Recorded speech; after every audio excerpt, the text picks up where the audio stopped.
You might catch yourself sliding in and out of a hallucinatory state. Just relax and enjoy it. Just relax and enjoy it. This is an experiment in mind formation. Information. Forming, controlling, operating your mind and your brain.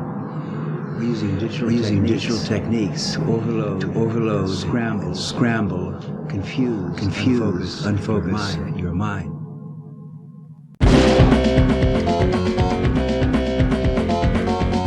The natural state of the brain is chaos.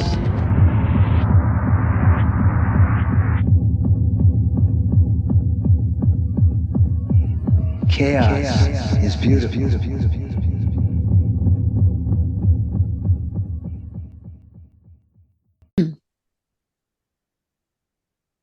What's up, y'all? How you doing? Hello. I'm doing good. How are you doing? Mostly okay. Again, it's Friday, but yeah, Friday the 13th and all. Friday the 13th. That's important to point out, I think. Yeah, spooky. It's a 6-cup day. I'm only at about 2 right now, so I'm definitely go for another cup of coffee. You're a novice. I've tried to dial back on the caffeine. Really, like there was a while where I was drinking like over 1,000 milligrams of caffeine a day, and I was like, I might want to dial back on this a little bit. Yep, don't blame you. I'm sure your doctor thanks you. Yes, and your heart. Yeah, for sure that part. The doctor might actually take the other stance because the more I go in there, the more he might. Well, that's true. Damn, gauntlet has been thrown. And it is the way it is, right? He needs a new Benz. So you guys have a pretty interesting story, and I think we should just jump right into that. You want to just tell me a little bit about yourselves and what led you to what it is that you're doing and what it is that you do? Sure. I want to say ladies first. So you go first. Well, my name is Will. I host and produce a radio show and a podcast called the Skeptic Metaphysicians with the able assistance of my beautiful bride, Karen, who is on the call with us today as well. Together, we investigate all things metaphysical, spiritual awakenings, all that kind of alternate realities, all that kind of stuff. And the way we started, the show really was started when, like most people during COVID, we were having a really hard time. I especially did. I had a nervous breakdown, for lack of a better word. Went into therapy and found it wasn't enough. Thankfully, my therapist was tuned in enough to know that I needed to go look inward. So she turned me back onto meditation, which then launched me into a journey of self-discovery through metaphysical and spiritual means.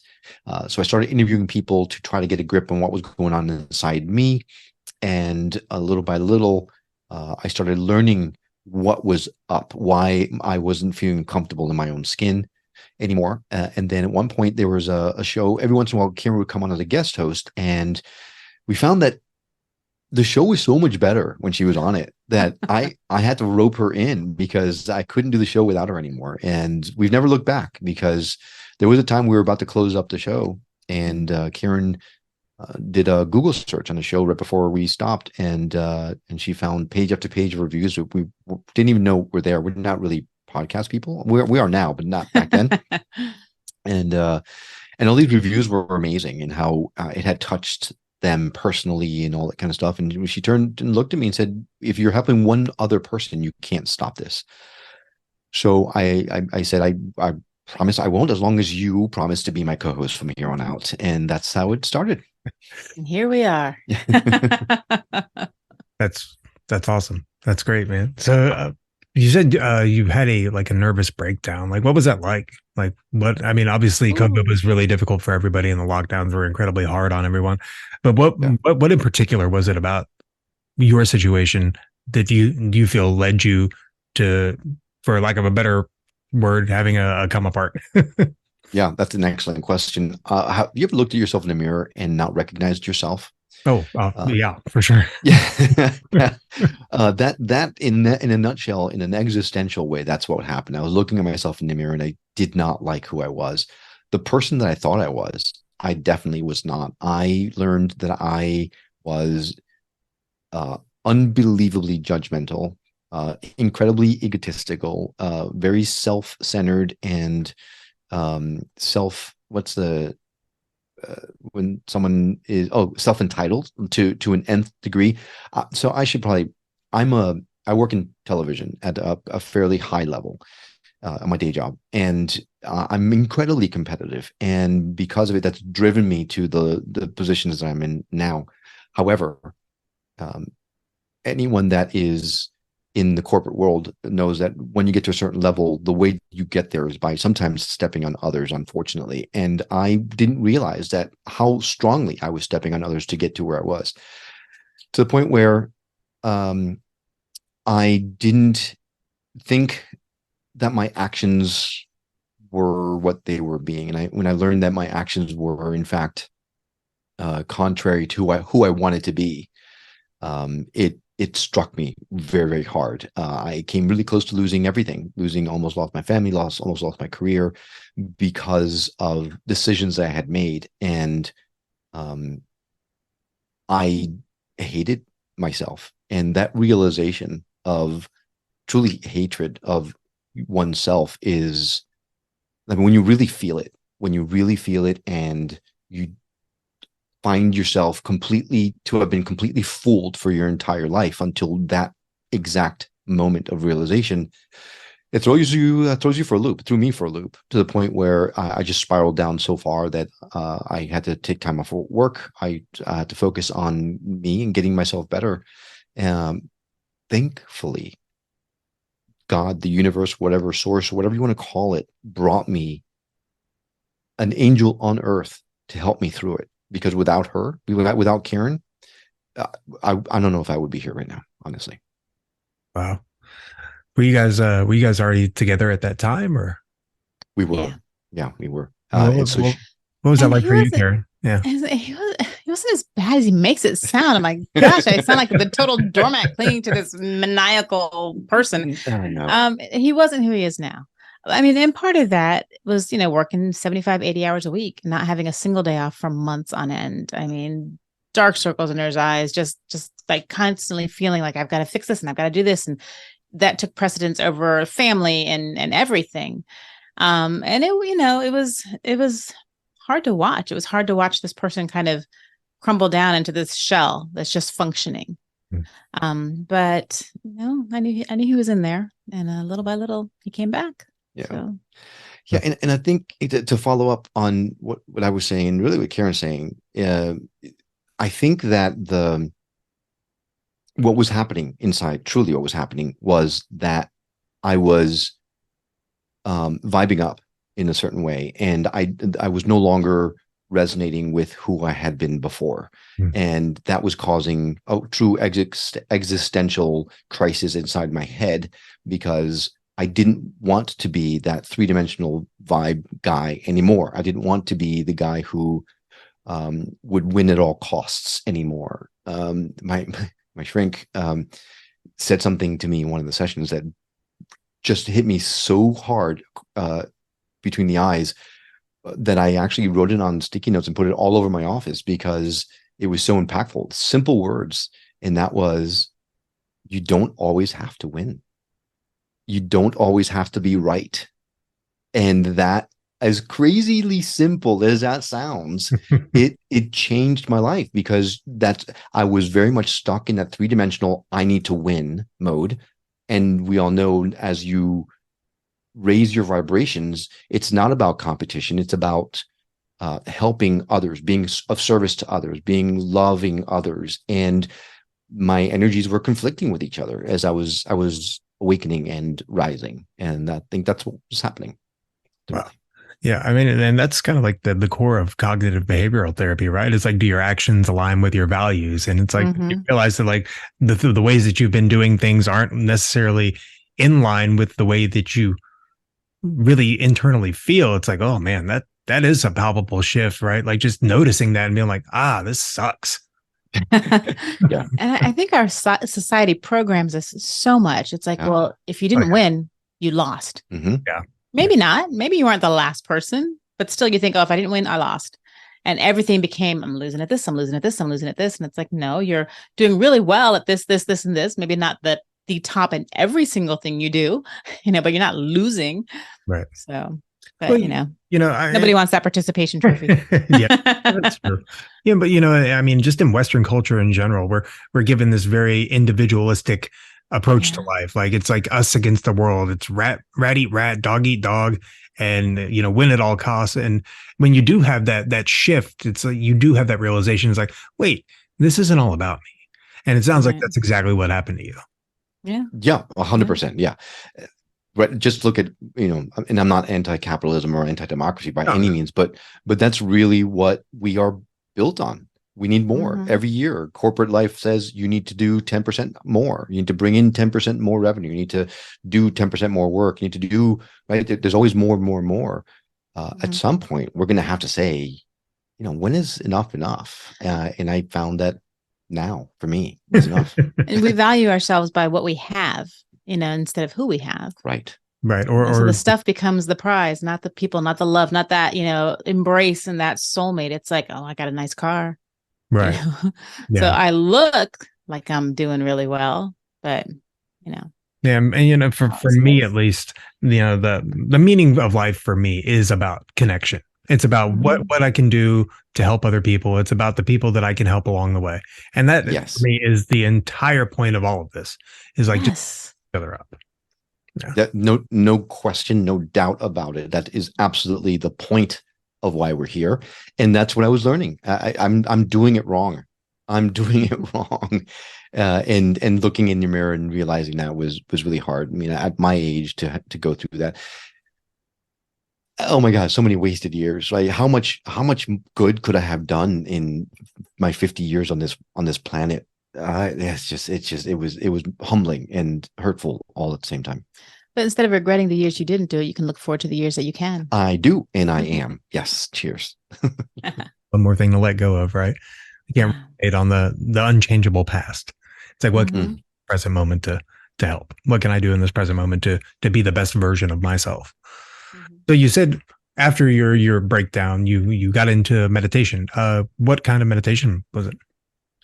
So I'm a Gemini, right? Which means I can't stick to one thing for very long. So I do all kinds of meditation, and I have a list, and I go down the list. Like this day, I'm supposed to do this kind of meditation. This day, I do this meditation. So I've done everything from binaural beats to sitting in silence to, what does not work for me is mantras. I don't know what it is, but my mind, if I have to repeat a mantra in my mind gets obsessed, and I think about it doesn't stop me from thinking. So guided meditations for the most part. We all start, or at least I started with like the Calm app on my phone, and then moved on to Headspace from there, and then found this angel meditation and heart-centered meditation and all these loving kindness meditations, all these kinds of things. And then later on over time, you learn that you don't need all those things, that all you really need to do is just sit in silence, go inside and find the peace that's inside you. Music helps a lot. When I go in silence, because my mind is so active, my mind tends to go into overdrive because it feels like it needs to fill in the gaps. So having music playing, and I'm not talking Metallica. You put on something that you'd hear in a spa or something, and that tends to help. But I'll tell you what, the thing that has moved the needle the most for me in terms of meditation has been binaural beats. But not just the like the binaural beats that are tied in with a guided meditation of some sort. And there's a company out there that does these things that are really earth shaking to me. And I don't know if you want to plug them or not, so I'm not going to assume. But they do great. I love them. The only problem is that they're long. So if you're used to just doing 10-minute meditations, these are not for you. They're about 40 minutes, but they're incredible. I mean, you feel free to share. I'm not opposed to plugging anybody. It would be helpful for the people that are listening to know what you're referring to. Sure. We had the pleasure of having Dr. Eben Alexander on our show. He was the writer of Proof of Heaven. He was a brain neurosurgeon who his entire life was all about science and NDEs, life after death, all that stuff was flights of fancy. It wasn't real. until he had his own. And he came back and was astounded of what he experienced. And then with his partner, they developed this company called Sacred Acoustics. Okay. That have these binaural beat meditations, and they do them in packs, or you can do individuals, and they're really, really not expensive at all. You can buy a pack for like $50-$60 and you get like 4 really cool meditations. And they help me go way deep. So I would recommend them for sure. Right. Yeah. I've done a little bit of binaural beat kind of stuff, dabbled with the gateway process and all that, Monroe Institute and all that stuff. But my go-to for I'm a Dharma practitioner, so I guess I would call myself. I don't really call myself a Buddhist because I don't like that attaching labels to things. But most of my meditations are just old school, like 2,600-year-old practices that I'm still doing, and it's a lot of loving kindness meditations and meditations on compassion, just cultivating those qualities within the mind. And then, a lot of vipassana or insight practice, but that's generally my go-to. But I do enjoy the binaural beat stuff. It's been pretty interesting. I really just kind of started dabbling with that recently. And it's been, I've noticed, a little bit of shift, but. Well, I find that if it's just binaural beats by itself, it doesn't work for me well, because it's so seldom do they do binaural beats well. Because what people don't realize I'm not really an audio engineer, but I know a little bit about it. When an MP3 flattens out the frequencies, so if you're listening to an MP3, you're not really getting the point of a binaural beat. You're really supposed to get 2 separate frequencies, one in each ear. And if you don't get that, you're just listening to throbbing sounds. It doesn't do you. So you really got to pick the right binaural beats. And these Sacred Acoustics, it's not just binaural beats, but they put it to a meditation with music and guided meditation, and it's pretty amazing stuff. Yeah, I used to like the guided meditations too, but now I find that people speaking when I'm trying to meditate drives me nuts. And I just like, shh, like I don't want to hear anything because it distracts me. And I kind of get into that zone. I start to see the colors and all of that, but then I'll hear a voice telling me something. I'm like, no. So I like music, like the deeper tones, or even the chants, like the Gregorian chanting, like that kind of that really low thing. That'll just get me in there really quickly. Right. We're different that way. We're different in a lot of ways. People tend to think that since we're married, that we're, have the same ideology, same belief system, same everything. And that's not the case at all. No, yeah, not at all. And we're doing this show, and everybody thinks that they believe the same things. And to Karen's point, nope. There's some things that are aligned for sure, but we have found that with doing the show, what we've discovered is that there are many paths. There's one truth, but many paths, and every path is just as valid as another path. So just because it's not mine doesn't mean I can say that Karen's isn't right, because it's perfectly right for her. And we've been great at being able to support each other through that. And that's probably the biggest change in him since his whole nervous breakdown thing, because it was my way or the highway. Yeah. It's a fair point. So yeah, no, I couldn't agree more. It's like there are many paths, but they all kind of lead the same place. And who am I to judge your path against mine, right? And I tell people that all the time. It's like, yeah, I follow, I guess we would call it a Buddhist path, but whatever path you choose, just pick one. Just pick one and stick to it, and learn as much as you can. And that's what I think we've kind of been doing the same thing with our respective podcasts. Is like I've just been kind of exploring all these different modalities and learning as much as I can, and just so building off of that, what would you say that the most beneficial modality for each of you has been? Gosh, I don't know. I know, Will, you're going to think I'm going to say breath work. But no, it's so you can say whatever you want. I know, but I know you think that. I mean, only because I saw the results, or I experienced the results. And we've only done it once, though. Right. I know that's pretty incredible. Once, and wow. Yeah, that was pretty good. But I would think our conversation with Angie Hipple was a little bit more. Oh, yeah, that's right. But I don't know that I could say that there's been one. I think it's been just learning about all of them and getting a little bit of energies from all these different people doing their different things. All of that has kind of impacted me the most. How about you, Will?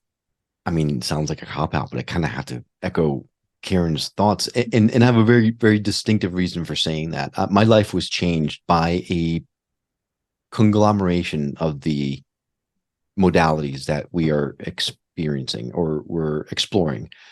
Not a lot of people know this, but enough. People that follow us know it. About a year and a half, almost 2 years ago, I was diagnosed with prostate cancer. And when you're diagnosed with the big C, everything changes. And for a time, I lost my way because I fell into somewhat of I wouldn't say a depression, but I was definitely lost again. The show, no, not the show, the community behind the show pulled me out of it. And the way that it happened was that every time we brought someone on to the show to talk about their modality, we do a lot with healing, a lot of healing work, energy healing, kinesiology, harmonics, Ayurvedic diets. We do a lot with healing. And every time we brought on a healing practitioner, I don't even know how, because we were very quiet about it for a long time, but I don't even remember how we got on the topic, but we would tell them, we would open up after the interview. And without exception, every single one of them said, "Oh my gosh, please let me work on you." Well, what am I going to say? No. So of course, they each one by itself, they would do their work, whatever it was with me. I switched for a time to an Ayurvedic diet, or I attempted to. I did some visualization exercises. I got lots of energy healing. We went to the harmonic egg, and they put me in the egg for a bunch of times. I mean, there was so much that was happening at the same time. And when I went in for a biopsy, they confirmed the cancer. We went to a second doctor to be sure. He also confirmed it. But they decided what we're going to do is what's called active surveillance, which means we're just going to watch it. We're going to wait and check the numbers. And then in a year, we'll do a second biopsy and see how it's grown or not. And then we'll make a decision as to whether we're going to perform surgery or do chemicals or radiation or whatever, how we're going to deal with it. So during this year that we were just actively surveilling it, that's what was happening, all these healing modalities, all that kind of stuff. Well, came time for the second biopsy a year later, and we did an MRI before it just to make sure that they were targeting the right area, and they found even more concerning notes. There were other spots that seemed that were of worry. So I went in expecting the worst. They biopsied for a second time, and when I got the results back, I had to pull Karen into the room because I could not read them because I just couldn't believe what I was seeing. But they did 18 bores, and they laid the MRI over it, so that it was called a targeted biopsy. Yep. So they're specifically picking all the spots. Yep. And each one after another, it was saying benign, benign, benign, benign, and all 18, one after another. And I couldn't understand. Like, I was sure I was seeing things incorrectly. So I pulled in Karen, and I pulled in some other friends. And was like, am I seeing this correctly? Or am I? And so later on, my doctor called and said, "Okay, we're just going to cancel your next appointment because, in light of your test results." And I said, "No, I need to go into your office, and I need to have you look you in the eye and have you tell me that I no longer have cancer, because this doesn't make sense to me." So she said, "Fine, come in." We did. And she sat and she looked at me and said, her words were, "You never have to worry about this cancer again." Wow. And that blew my mind. Like, how does that happen? That's awesome. Yeah. How does that happen? So the only thing I can think of, right, because we did no surgery, we did no chemo, we did no radiation, we did nothing. The only thing we did was change my mindset with the help of some of these modalities, these healers. It was unbelievable to me. Yeah, that's fascinating, man. And I wish that I had learned some of the things that I know now earlier, because you and I actually have something in common, and that's what I was going to mention is actually today marks the 29th anniversary of the day that I was diagnosed with cancer. I was diagnosed with acute myelogenous leukemia when I was 13 years old. And I had to go through the whole chemo and bone marrow transplant and all of it. Oh my goodness. Oh my gosh. You and I definitely have something in common, and it does definitely change your perspective on things, doesn't it? Yes, it does. Yes, it does. Hey, congratulations on beating it. That's a huge accomplishment. So you should be incredibly proud, because it's tough. Yeah. Those stuff. the more difficult experiences of my life, for sure. But yeah, they say once you're 5 years in remission that you don't have anything to worry about. And again, been 29 years to the day since I was actually diagnosed. So here we are, Congratulations. That's awesome. They definitely absolutely a day to celebrate. So happy Friday the 13th, Justin. Woohoo. Yeah. Oh man. Yeah. What a wild ride. And what a life-changing thing to hear, right? Like I know for me, when I heard the C word, it was like my world just shattered. Like it was like everything just closed in on me. And it was like just like the most dreadful feeling. And especially at 13 years old. So oh my gosh. It's any age. It doesn't matter how old you are. You hear those words and it's like, oh my God. Yeah. Without a doubt. Yep. I was in my 50s and I heard the words and my world shattered. I literally dropped to my knees. Can't be real. Can't be true. But yeah, it's hard. Yeah, for sure. How did that affect you, Karen, when you heard the news? Oh, I was in denial. That's true. That's true. You're saying it's not cancer. I don't think I ever said you have cancer. Yeah. Did I? No, in fact, just the opposite. He's like, you don't have cancer. Yeah. You don't have cancer. You kept saying you don't have cancer. Yeah. Even though we had confirmed by several doctors. I had at the time, so I also work in TV, and I was doing like a docu-series on this hospital system. And one of the people that I interviewed was this oncologist. He was like the prostate cancer guy. They had flown him in to teach him how to use, or for him to teach the other doctors how to use this kind of robotic thing for surgery. And he was just incredible. So I'm like, all right, we're going to see this guy. So I'm not one to sit there and try to pull strings, but oh yeah, I pulled all the strings. And instead of waiting 3 months, we got in like 4 days later. And yeah, he confirmed it. He's like, yeah, this is what it is. And I'm like, no. And so we were like, what do we do? And he kind of was like, well, you can do this and do this. And I looked at it and I remember we're like, well, what would you recommend? He's like, okay, if you were my brother, like, that's what I want to hear. And he's like, so well, I would just watch it for a year. And we kind of decided that, but I couldn't accept it.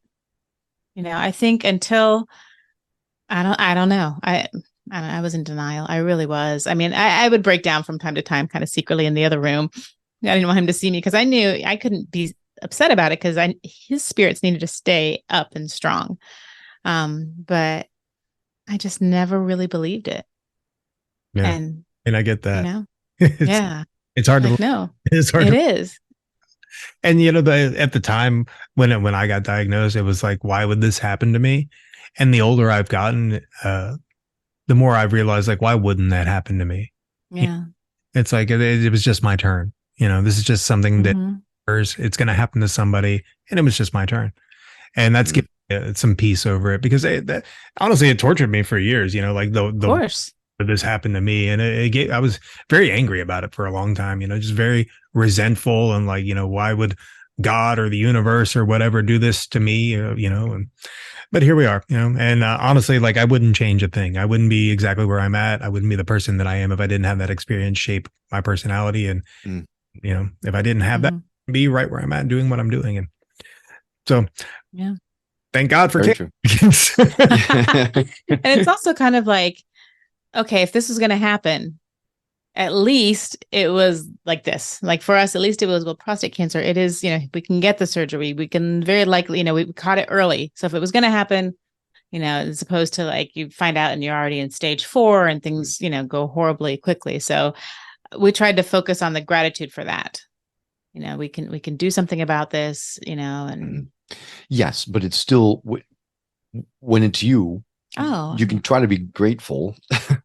I know, but it's difficult. Okay, I tried to focus on the gratitude of that. Yeah. No, I'm super grateful now. I'll tell you that. I'm super grateful that we have a community that is amazing.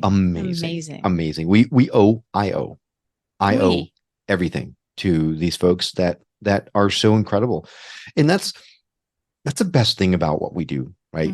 We meet incredible people that are trying to do incredible things for others, and that is a keystone of what the new spiritual movement is about. It's not competition, it's help, it's assisting others. And to their credit, every one of them, no one said, well, you pay me $50, I'll give you some energy. No, everything, they did it because they were like, can I please do this for you? Yeah. Yeah. And it's, I mean, it's unbelievably humbling, and you can't not be incredibly grateful for these people to have been on this planet while I was in need. I just, and for to have this show that would introduce me to these people, right? Everything happens for a reason, right? Divine timing or divine intervention, whatever it is, but everything has led itself to where we are now. And I couldn't, I just like, I don't even have the words. And that's not typical for me. That I can vouch for that. It is. It's overwhelming. It's humbling. My favorite thing is, and it's going to sound bad, it's the reviews. And it's not the fact that they're 5-star reviews. I mean, that's great, but that's not, it's the things that people will take time out to write. And they'll write these really, really long reviews. One guy that wrote, it was like a couple paragraphs. He was a UPS driver. I don't know where he was from, but he went on about how, he used to have these thoughts, but people thought he was weird. And then he's like, I found your podcast. And I started listening to it. So basically, by the time we get to the end of the review, the last thing he says is, thank you for helping me feel normal, which to me was the best thing ever. So we were, just so it's humbling to know that you're helping someone just feel normal. I mean, that's so hard in this day and age anyways. Yeah. So we, we shouted out his review on the podcast, and he heard it. And then wrote another. He's like, oh my God. You said my name. And it's just like, God, the fact that we can make someone smile, he's like, you made my week. I'm like, that just knowing that we got this guy a little bit of joy in his UPS truck, which in the summer is 1,000 degrees in there. That made me happy. That's my favorite thing. Yeah, that's awesome. That is such a good feeling, right? Like, I love this. I'm like, I've had several reviews where like, I can't afford therapy and this is the next best thing for me. And it's, it's great. I just love that. Yes, it is. It is. The right thing, whatever the right thing is. Yeah. So we've established how Will kind of got on his spiritual journey. What about you, Karen? Well, my story is not as exciting as Will's. I've always kind of known that there was something there. Now, like Will, I was raised Catholic, went to Catholic school for 12 years. We had very different experiences. His was awful. Mine was fine. It wasn't like, I went to church every Sunday. I mean, I had the option to, but it was just a good community. As a kid, it helped me, shape my morals and all of that in a good way, not crazy people way. But what are you trying to say, Karen? No, it was not like, if you don't believe this, you're going to go to hell. It was just more like, be kind, that sort of thing. But I had experiences that just, I never really thought about it being anything different or weird or anything. It's just kind of how life was. And when Will and I explored everything in college, the mediumship and all of that stuff. I was into all of that stuff, kind of like Will again. I don't know how we didn't meet sooner, but oddly enough, we didn't really ever talk about it for the first 10, 12 years of marriage. It just kind of never came up. And we had read a lot of the same books, Carlos Castaneda and Dan Millman and all of those, but it just kind of never came up. And then he started doing this podcast and things started happening more. Now, that's not entirely true. I have this pretty vocal ghost that he has met. And so that was fun. So we did talk about that. But just I think this podcast has helped me. I kind of slid into it, but it has helped me be a lot more open to, I guess, the possibilities inside of myself. Things that I thought were just kind of normal and, that's interesting. I wish I could do that, but it's not really me. I'm starting like, maybe this is me. Maybe I can, So it's been a little bit of an eye opener. Will's kind of laughing because he's got his own thoughts. Well, but the cool thing is to see that evolution or hear that evolution through the course of I don't know how many episodes, we've got 140 episodes out now. Since the time you joined to today, like there are certain keynotes, like you hit certain points where you could see you go from, oh, come on, this has nothing to do with me, to, I can't necessarily deny this happening now, right? I think on both of our parts, that's but your evolution has been beautiful because it's otherworldly. I mean, I can't, but probably because I'm so stuck in my pragmatic mindset that I'm not open to a lot of things that are happening. But you've always been so open to possibilities and to what's out there, that as soon as you started accepting that maybe, right, suddenly it started accelerating, and you can hear the difference in the shows. It's really, really awesome to hear. Awesome. Yeah, and I love what you guys are doing. I listened to a couple of your episodes, and I really enjoy what you guys are doing. And just the commitment to the community, and just the giving back. Because, like we were talking about earlier, that's really what it's about, right? Mm-hmm. At the end of the day, everything is connected, right? And I'm sure you two have experienced that for yourselves. And so, like, what was your first experience with that? Just like experiencing the interconnectedness and the interdependence of everything. Aaron? Oh, I was going to wait till after your story. I know exactly what you're going to say. Yeah, butterfly. Yeah. Okay. So it was a few years ago. My brother got married in Colorado, and More than a few years ago. Just saying. you don't have to call that out. It was just a little, Anyway, a certain amount of years ago, my brother got married in Colorado. We all went out there, and of course, the day after he got married, because why wouldn't you? We went whitewater rafting, right? There's no danger there.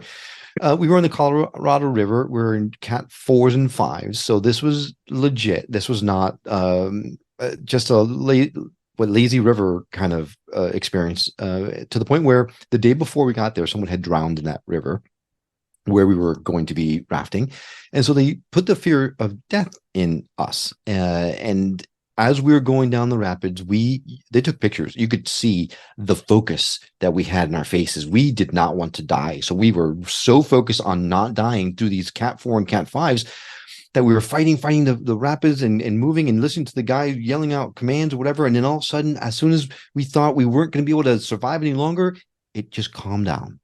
And the water would just be this calm, peaceful nothing. It was incredible. Just these open spaces with nothing except you and the canyon and the nature around you. And then just as you were getting used to that thought, then all of a sudden, here we go again, here the rapids, and all of a sudden now you're focused again and you're fighting for your life and all that kind of stuff. And it happened again and again and again. Well, there's one time when we had just finished some especially difficult rapids. And in fact, someone had almost fallen off. We had to grab them to come back on. I mean, it was a really difficult set of rapids. It opened up to this calm space again, and we were catching our breath. And as we were watching, this monarch butterfly, I don't know where it came from, but suddenly was flitting around all of us. And there was two different boats that we were on, two different rafts, and everyone on the rafts were like putting their finger up and going, oh, I hope it lands on my finger. I hope it lands on my finger. And now inside I'm going, come on, there's no way that this butterfly is going to land on any y'all's finger, because this thing is afraid for its life. And then something inside me I heard something inside me say, Will, lift up your hand. It's going to land on your finger. And before I thought about it, my finger was up in the air, and that butterfly, damn if it didn't land on my finger. It was the most unbelievable thing. So everyone around me was yelling to me, oh my God, how'd you get that thing to land on your leg? All I heard was, because that butterfly, the minute it landed on my finger, that butterfly and I became so connected that there was nothing that existed other than that connection. And all of a sudden, it expanded to the point where I understood that everything was connected. The water, the canyon walls, the rafts, the people on this bar, everything was one connected thing.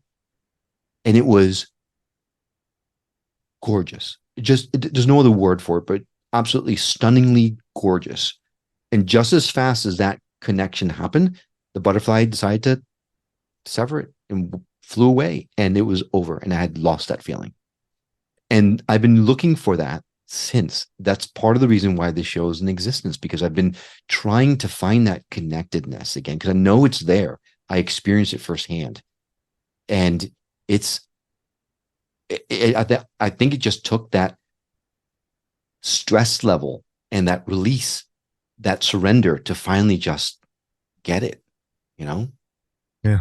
Wow. That's a pretty profound story, man. That's cool. What an experience. Yeah. It's beautiful. In that setting, right? Yeah. I know, right? Absolutely. Truly was life-changing. I mean, it was, I've wanted to go back for a long time and never had a chance to, but I still, to this day, tell that story and I still get all the feels. It's just incredible. Yeah, it's beautiful. Hey. Um, so I haven't, gosh, like I said, I've kind of always felt that way. And there've just been so many little things in my life that when you look at it, I'm like, yep, that's an example. That's an example. Maybe not quite as like impactful as a butterfly in the Grand Canyon. But like one thing just came to mind. So about, I don't know, 12, 13-ish years ago, we had been married for about a year. And I remember we were both working out of the house, and I had an office that was kind of in the front room. This is in Florida, and it had windows around it. And I went, for some reason, I went to get up to the kitchen, and I looked out the window of the kitchen, and I see a couple really chubby, fat little robins in like this carport. And I'm like, huh, that's kind of weird, And then I look over and I see a few more. And I look over and I see like 5 or 6 more. I'm like, well, that's bizarre, whatever. So they're cute. I watch them. They kind of flitter away. And then I go back into my office and I look out the front window, and I kid you not, there must have been 60, 70 fat, chubby robins in my yard, only our yard. And it's, downtown. And I looked at one and I'm like, I'm pregnant. And sure enough, took the test like 2 days later and I was pregnant, but it was just that feeling. It's like, I saw these chubby little robins. I'm like, I'm pregnant. And, and I was, or recently, this is not as fun of a story. My very best friend, well, besides Will, passed away. And it was like, it's really hard. Then it was a year in May, I think. So it's pretty recent. But anyways, I was thinking about her like several weeks later after I'd come home from the funeral. And I was just like, just send me a sign. I need you to send me a sign. Send me a magnolia. Just that for whatever reason popped into my head. And then I kind of let it go. And it was later, that was I think in the middle of the day. So I went to bed later that night, obviously, like we all do. And I woke up in the morning and my mother had sent me a text and I hear the little doo-doo-doo. And I open up the text and it's a picture of a magnolia. And the message underneath it was like, hi, honey, I was on a walk this morning and I don't know why, but I felt compelled to send you this picture of a magnolia. And I'm like, okay, so that was the connection right there. Me being connected to Christy and my mother and getting this message in a way that was a very comforting, welcoming message. You can't deny it. There are so many signs. And sometimes we look for the big ones like the butterflies in the Grand Canyon, but sometimes it's the small ones that we see day to day that we just don't notice or don't pay attention to or write it off as a coincidence, but they're there. They're there. We just have to accept them for what they are, not even notice them because we notice, but we have to say, okay, this is really what this is. Like we interviewed a woman who talked about coincidences and she called them little miracles. And I love that because really, I think that's what they are. Mm. And I think that the more that you open yourself up to them, the bigger they get. Mm-hmm. So the more obvious they become. We just had an experience on a taping. I forgot about that. Yeah. Because we've been opening up to these coincidences or these experiences, and little by little, they've been getting bigger and more obvious. Excuse me. And we were doing this taping on location. The first time we did an on location taping for our show, and we were setting up the gear, and these microphones have a little nut. It's probably about the size of a quarter, gold. Big nut. Yeah. As far as microphone nuts go. Right, like a screw nut. It attaches to the microphone arm, and without it, you have to hold the microphone, otherwise that doesn't stand up. So I was getting ready to screw it onto the arm, and it fell out of my hand. And Karen and I were sitting on a chair or whatever it was, and it fell out of my hand. And Karen and I both saw it fall, hit the ground, and bounce and disappear. And it was like a white pile carpet. Yeah. So not like a shag where it could just kind of go between it, but just like the flat kind, but really thick and just in white. Yeah. So of course I immediately looked down because I need this screw nut to attach the microphone to the microphone arm. So I'm looking for it. I can't find it anywhere. I'm on my hands and knees. I'm searching. Karen gets on her hands and knees. We start moving furniture and objects off the floor, trying to clear it up. There ends up being, because there were some people watching the taping, so there's 4 of us on the ground crawling around trying to find this damn screw nut. There was a water fountain that was like all these bricks. I dismantled the whole thing. looking for this nut. The thing was gone. We couldn't find it anywhere. So we're like, well, we need to, the show must go on, right? So we ended up holding the damn microphone. The arms. Yeah. To be able to do the interview. And after the interview, as we're packing things up, someone from the audience said, hey, I know it sounds weird, but I keep getting the message to tell you to check in your pocket. So I'm like, okay, check my, okay. I'm just going to appease her. Thank you. I'm just going to appease her and check my pockets, because it literally, we were sitting down, you know, when you sit down, your pocket flaps close up. There's no possible way. We saw it bounce on the ground and disappear. There's no way it could have bounced off the ground and landed magically in my pocket. Really high up, backwards, around the pole. Yeah. In his pocket. So I'm just going to go ahead and appease her. And I put my hands in both one hand in one pocket, one hand in the other. And I suddenly had to take a breath, because when I pulled my right hand out of my pocket, lo and behold, that damn screw nut was in my hand. Wow. Now, it was like the magician pulling the quarter out of your ear. Here it is. Like, right.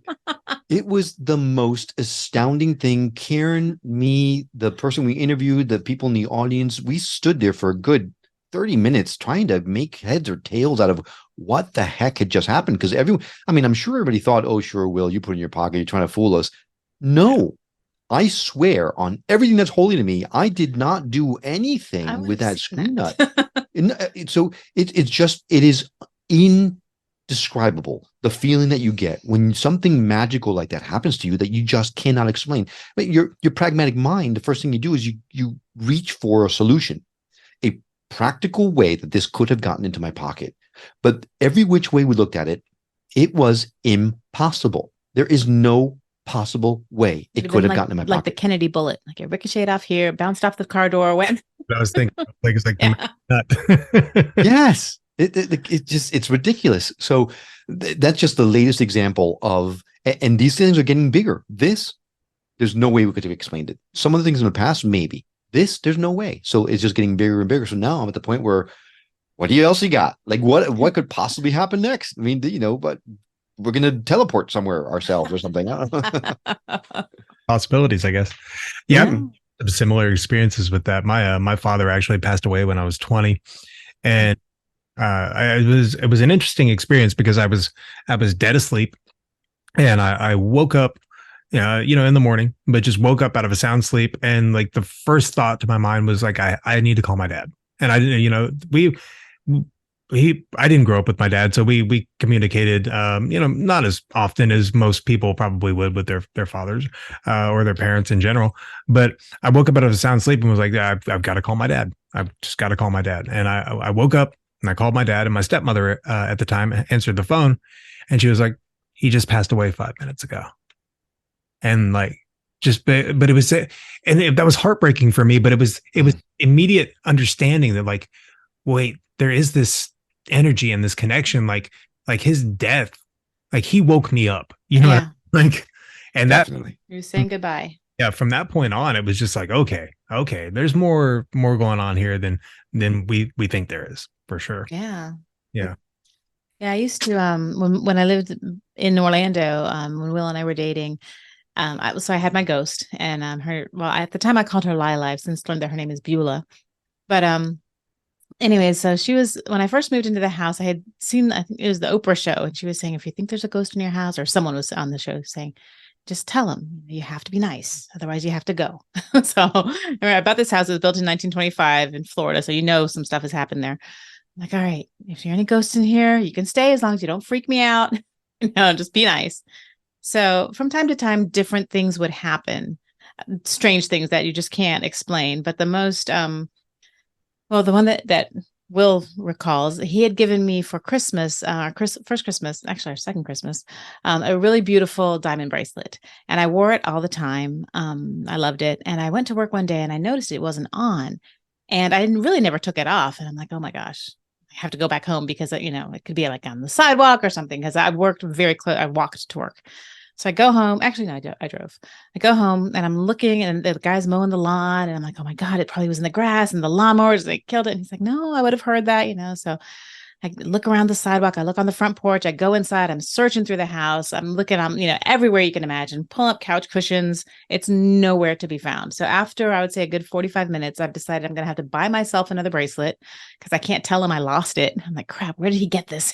So looking for this bracelet. And finally, I'm like, all right, Lila, I need your help. I got to find this bracelet, So I look around a little bit more, and I get in and out of the house, on the porch, everywhere. I give up. So I go to leave the house. I open the front door. I take one step out, and right there on the welcome mat in a perfect spiral shape is my bracelet. Wow. So she would help me with things. So she was a good ghost. But I had been in and out of the house like 15 times. I would have seen it. And it was perfectly, there's no way I could have dropped it that way.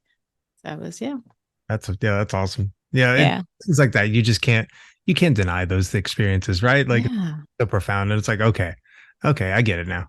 Mm-hmm. Yeah, it's funny. In Beulah, my grandmother is actually from Beulah, Florida. Oh wow!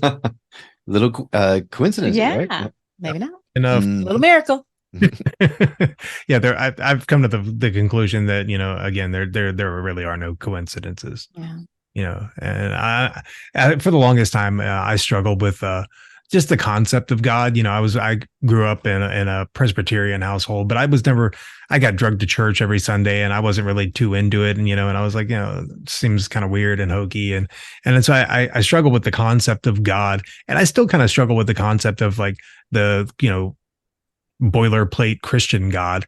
But at this point in my life, there's just no questioning that there's something, right? And I don't know what to call it, whether we call it God, the universe, source, Allah, whatever you want to call it.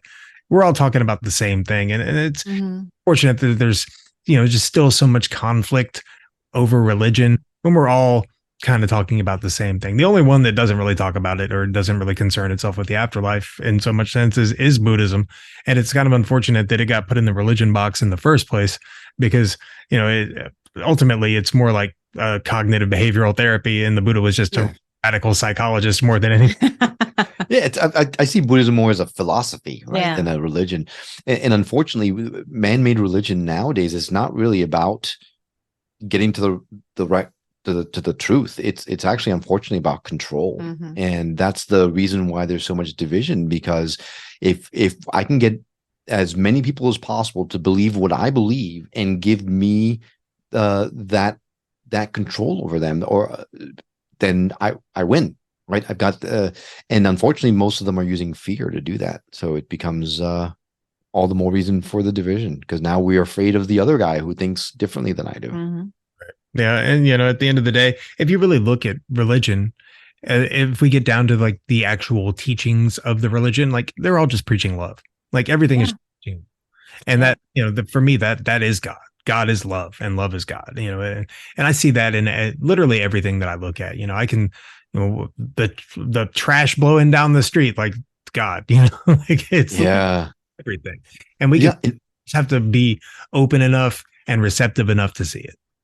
Absolutely. I just saw an Instagram reel from someone that it was a little kid sitting in in between the front and the back seat of a car, talking to his mom. His mom was asking him questions about what is God, and the little kid was explaining to the mom what God was, and it was astounding how dead on this kid was just explaining what God is, what source was. And he was saying it's like it's the fuel, it's the battery, it's what creates everything. It is the connection. It is the air we breathe. It is like if you took God out of you, then you wouldn't exist. It's what fuels us, is what fuels everything. And it was, I need you guys need to find it. We put it on our Facebook and Instagram reel. We shared it because it is so astounding, and it's just so perfectly stated that this little kid must have been 6, 7, 8 years old and was so wise to be able to explain to his mom what God or what source was. Blew my mind. Was this kind of an older clip?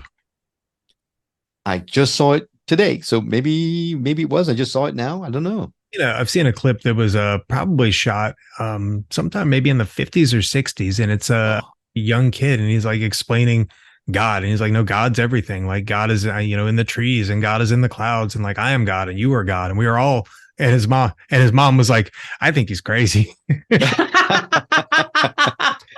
Well, that was the same message. It was, but it seemed a lot more modern. It was definitely not the 50s. It was like now the mom was sitting in the front seat, like asking him questions, and she has a brunette, glasses, and just looking at the camera, asking questions, and then the kid was just explaining it to her. It was incredible. I mean, I don't know. Maybe now you burst in my bubble. Maybe the kid just memorized that speech from a 50s kid or something, was just regurgitating it all. But regardless, it was a great message. Well, it's interesting. I think that when we're young, like we do have that insight, and then somewhere along the line, I don't know whether it's just the way that society beats it out of us, or what exactly happens, but we lose that, and then however long it takes to have that shift back into the full experience of what God or source or whatever is. But I feel like at a young age, we have that, there is that connection, and there's just that vibrant energy and that lust for all of existence that exists. And then, slowly over time, it just, we get more and more involved in the self, Yeah.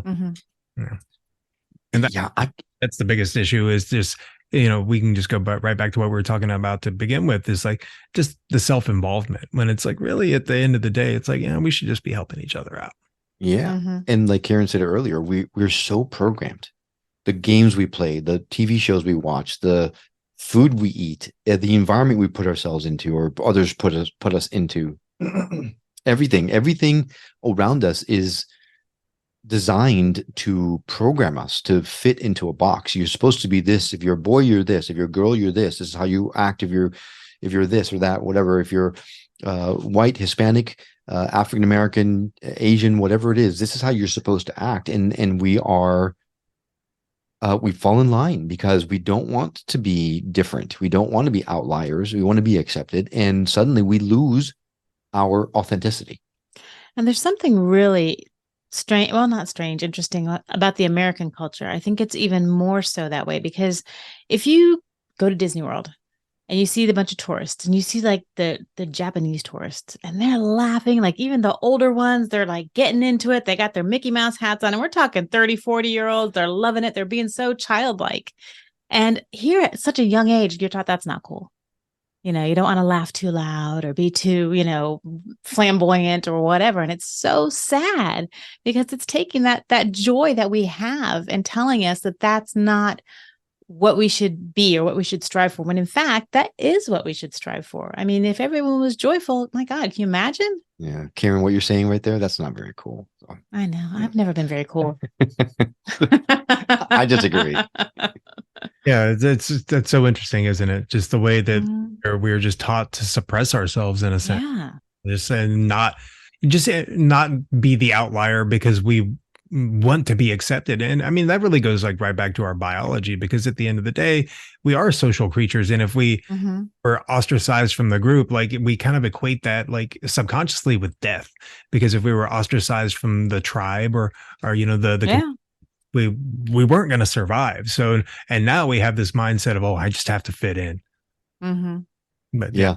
I've been concerned with fitting in. But going back to what we talked about very early on about the competition, about this society is all about competition. That's really comes from our the same time period, right? We had to be ready. We had the fear, the fight or flight instinct comes from when we had to be wary of predators, and we had to be constantly afraid and fighting for our lives. And we don't have to do that anymore. Yeah. We're the apex predator. So as long as you don't go like surfing off the coast of Australia, or great white comes your way or something like that, I think you're cool to just kind of be chill and love each other, because we are evolving. And I think that now we're at a point where you either evolve, and our next evolution, I believe, is in this vibrational change, this shift that we are experiencing right now, that a lot of us are experiencing right now. You can either shift and change and evolve, or you're going to be left behind. And I think kind of that's what the ascension, people talk about ascension. I think that's what, it's not like we're all just going to be suddenly lifted up and we're gone one day. Well, it's just a vibrational shift that becomes the norm. And those that don't shift are just left behind evolutionary wise. Yeah, I couldn't agree with that more. But we do have to be careful, I think, because here we are sitting here doing our podcast on our computers, talking about, well, have to be competing in the fight or flight thing.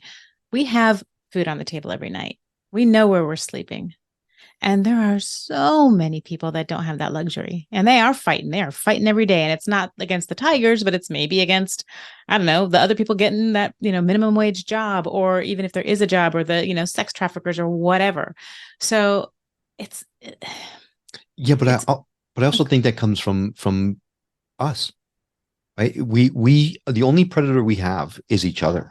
No, I know. And I'm not disagreeing with what you're saying. I'm just saying it's easy for us to say, well, For sure. this is because we have the luxuries that we have. No, for sure. For sure. I mean, we can look at like Maslow's hierarchy of needs, right? And it's really hard to reach the top of the pyramid, which is self-actualization, when we're still at the bottom of the pyramid trying to survive. When you're worrying about where the meal is coming from, it's really hard to self-actualize, or even be able to take the time to do that when you're worrying about where you're going to eat, where you're going to sleep. And that's again why we all just need to help each other. Yeah. Like just help those that don't have the means to help themselves at the moment. Yeah. No, I couldn't agree with you now more. The challenge is that we are taught that that's not the way we're supposed to be. We're taught scarcity, right? There's not enough for all of us to go around, and we've got to get what we can before someone else gets it before us. Right. And that's a problem. And if you know anything about manifestation, law of attraction, that kind of thing, we create our own reality. There is no scarcity. We can bring whatever we want to us, and there is always going to be more. But the 3D world doesn't see that, buy that, believe that, and nor do they want to. Because then if you believe that there's scarcity, then they can sell you this $500 car for $5 million, and you will go, yes, please, because someone else is going to have it if I don't, right? So it's, again, goes back to programming, unfortunately. Yeah. One of the biggest shifts for me was just coming to whether outside looking in, it was true or not, you have to really come to the conclusion that right now everything is perfect. Just the way it is right now, everything is perfect. And the universe is playing out exactly the way it should be. And everything is perfectly in line. And once you can accept that, that's when things really start to happen. Or at least that's been my experience. It's like, the way I exactly want them to be. But at the end of the day, things are perfect. Right now, I'm exactly where I'm supposed to be. But yeah, if we dwell upon the lack or the scarcity, like we're just going to manifest more lack and scarcity. Mm-hmm. Yeah. Exactly. What is it that Wayne Dyer used to say? What you resist persists. Right. Well, the Buddha said you frequently think and ponder upon becomes the inclination of the mind too. So kind of there you go.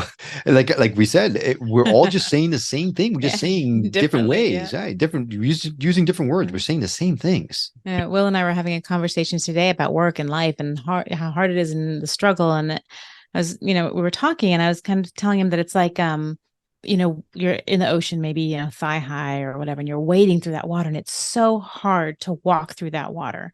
And that difficulty is like the water is kind of like life, and you're just pushing through, and you're not taking the time to feel, how does that water feel on your legs? And look at all the little creatures swimming by and hear the sounds of the ocean. And you know what?